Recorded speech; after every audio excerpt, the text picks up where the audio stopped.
150 plus, beyond. Legends tell of the lords of depravity who were once mere mortal, but through unmatched dedication to the malign forces, they went beyond what it meant to be an anime fan.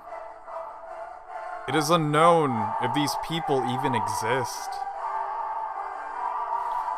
Whether they have ascended this mortal plane, or simply too twisted to see the light of day, they remained unseen by the masses, forever cloaked in darkness, only to be illuminated by their screens.